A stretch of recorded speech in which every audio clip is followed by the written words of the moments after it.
Um dos nossos inscritos pediu para eu dar uma olhada no BR Partners, uma ação que não é tão falada assim, muito mais porque as pessoas elas estão preferindo olhar para os investimentos que, por exemplo, XP e BTG oferecem. Ninguém imagina que você pode estar do lado dessas grandes empresas que oferecem um investimento ali para você. Eles têm fundos, eles têm private banking, eles têm diversas linhas e diversos segmentos que podem ser muito rentáveis. E claro, para a gente entender mais ou menos aqui como que o BR Partners funciona, falar um pouco dos seus resultados e no final falar qual que é o preço de recomendação de compra que os analistas têm, fico meio para logo pós-venda. Então, vamos para o vídeo.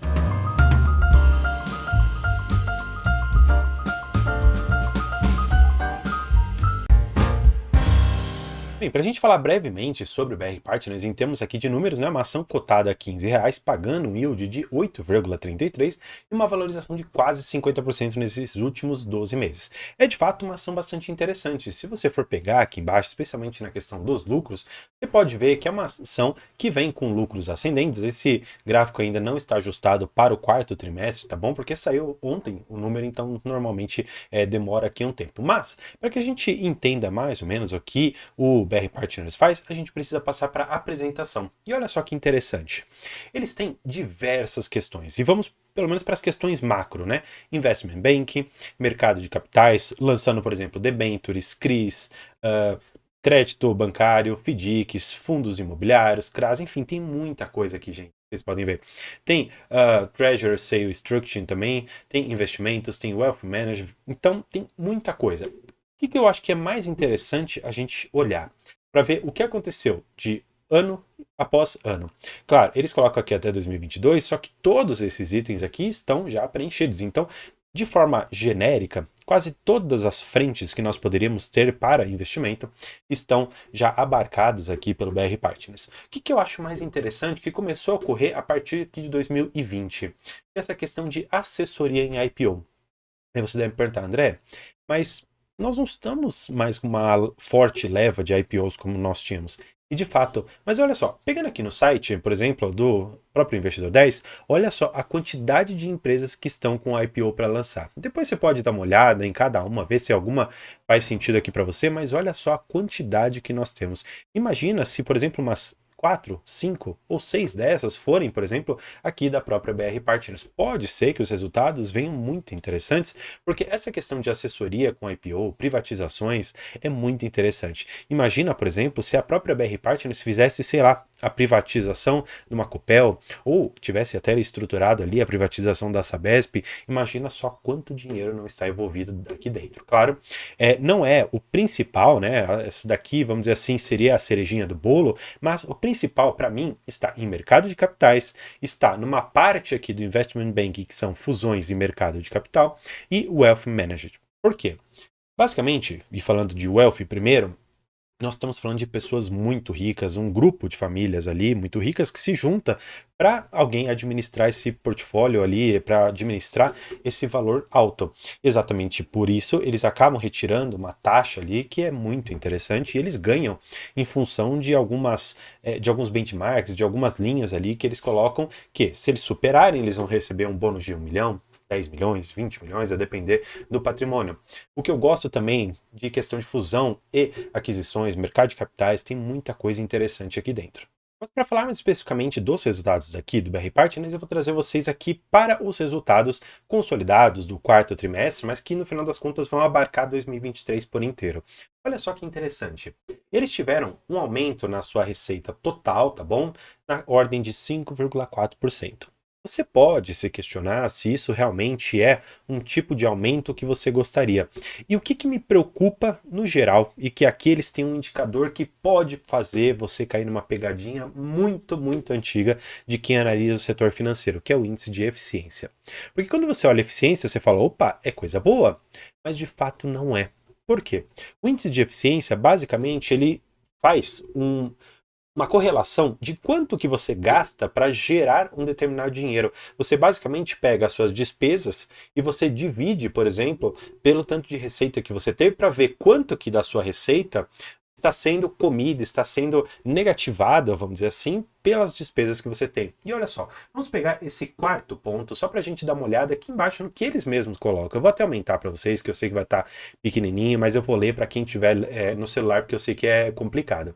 Eles colocam aqui, o índice de eficiência, ele basicamente pega despesa com pessoal, despesa administrativa e retira as despesas de serviço de terceiro. E ele divide, por quê? Pela receita total, as despesas tributárias, outras despesas e serviços de terceiro.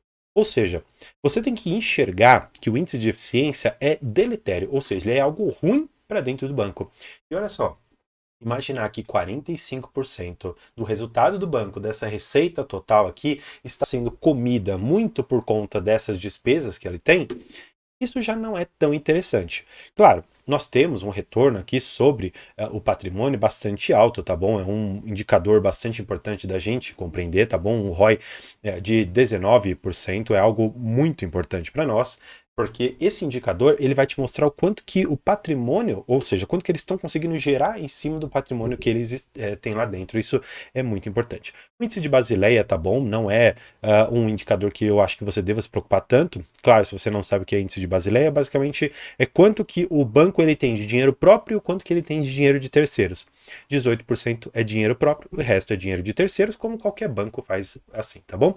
Seguindo aqui, eu quero mostrar para vocês uma única coisa a respeito dos indicadores financeiros e operacionais, porque aqui nós temos algo que eu acho que vale a pena a gente mencionar, que é uma margem líquida na casa aqui dos seus 35%. Tanto 2022 quanto 2023, nós tivemos margens iguais. E claro, você pode se perguntar, né? O lucro que aumentou aqui, 5,4%, foi algo bom, foi algo ruim para você? O que você acha, André?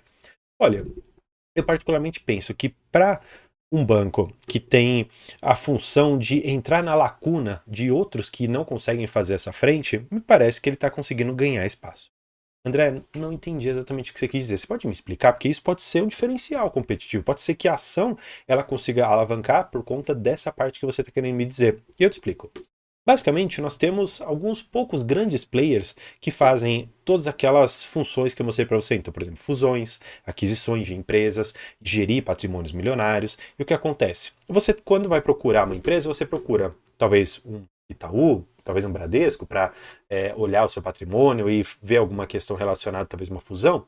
Mas também você olha para o BTG, você olha para o XP, que são players realmente grandes. E aí o que acontece? Talvez os maiores players não consigam ou não queiram abocanhar, por exemplo, uma fusão com uma empresa menorzinha, uma empresa regional, mas que pode trazer bastante dinheiro considerando o tamanho da BR Partners. E aí talvez ela consiga entrar exatamente na lacuna onde o BTG e a XP e grandes bancos não queiram entrar. E exatamente pensando que ela pode se beneficiar disso, aqui nós temos um diferencial competitivo e uma estratégia interessante. Por isso que esse aumento, por mais que seja ligeiro aqui da sua lucratividade, seu lucro líquido, ainda me parece algo bastante interessante para a empresa, tá bom? Eu não quero passar por muito mais os resultados aqui, porque nós já vimos muito do que a empresa faz, dos seus números. Eu quero partir para algumas outras coisas que eu mostrei para vocês.